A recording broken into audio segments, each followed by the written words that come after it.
আয়কর রিটার্ন ছাড়া সর্বোচ্চ কত টাকার সঞ্চয়পত্র ক্রয় করা যাবে? সঞ্চয়পত্র ক্রয়ের ক্ষেত্রে গ্রাহকের অন্যতম বড় একটা সমস্যা এটি। গ্রাহকেরা সহসাই প্রশ্ন করেন যে আমার যদি আয়কর রিটার্ন না থেকে থাকে তাহলে আমি সর্বোচ্চ কত টাকা বিনিয়োগ করতে পারবো সঞ্চয়পত্রে।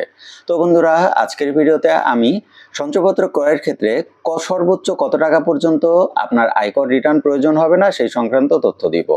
যারা এই সংক্রান্ত তথ্য জানতে চান, এছাড়াও যারা সঞ্চয়পত্র এবং বিভিন্ন ধরনের বিনিয়োগ, ব্যাংকিং, ইনভেস্টমেন্ট সংক্রান্ত তথ্য জানতে চাচ্ছেন, তারা আমার চ্যানেলটা সাবস্ক্রাইব করে রাখতে পারেন। আসুন কথা না বাড়িয়ে আসল আলোচনায় চলে যাই। আপনারা সবাই জানেন এখন বাংলাদেশে বিনিয়োগের ক্ষেত্রে অধিকাংশ ক্ষেত্রেই আয়কর রিটার্ন প্রয়োজন হয়।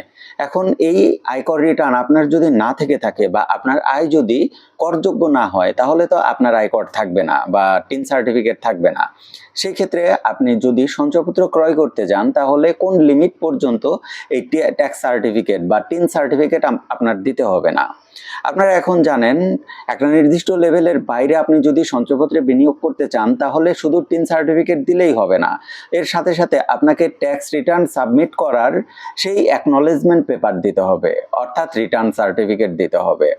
এখন এই লিমিটটা আসলে কত? এই লিমিটটা হলো 10 লক্ষ টাকা পর্যন্ত। অর্থাৎ আপনার বিনিয়োগের সর্বমোট পরিমাণ যদি 10 লক্ষ টাকার নিচে হয় তাহলে আপনাকে কোনো প্রকার আয়কর রিটার্ন জমা দিতে হবে না। আর আপনার বিনিয়োগ যদি 10 লক্ষ টাকার উপরে হয়, অর্থাৎ আপনার বিনিয়োগ যদি 10 লক্ষ টাকার উপরে করতে চান তাহলে অবশ্যই আপনাকে টিন সার্টিফিকেট জমা দিতে হবে এবং টিন করতে হবে। আর টিন মানে কি সেটা তো আপনারা সবাই জানেন, ট্যাক্স আইডেন্টিফিকেশন নাম্বার। অর্থাৎ আপনার নিজের নামে একটা ট্যাক্স আইডেন্টিফিকেশন, অর্থাৎ আপনার নামে যত টাকা ট্যাক্স দেওয়া হবে সব এন্ট্রি সেখানে সংরক্ষিত থাকবে। আপনার যদি করযোগ্য আয় না হয় তাহলেও আপনাকে জিরো রিটার্ন সেই ক্ষেত্রে সাবমিট করতে হবে।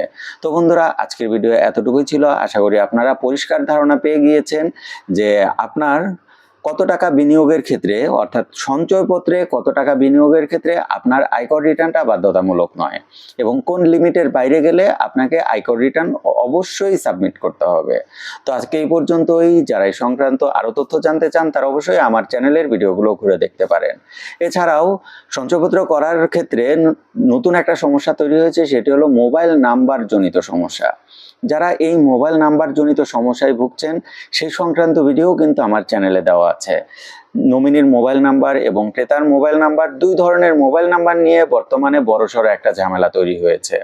যারা এই বড় ঝামেলার সহজ সমাধান চাচ্ছেন তারা আমার চ্যানেলের ভিডিওগুলো একটু ঘুরে আসতে পারেন। সব সমস্যার সহজ সমাধান আমার চ্যানেলে দেওয়া আছে।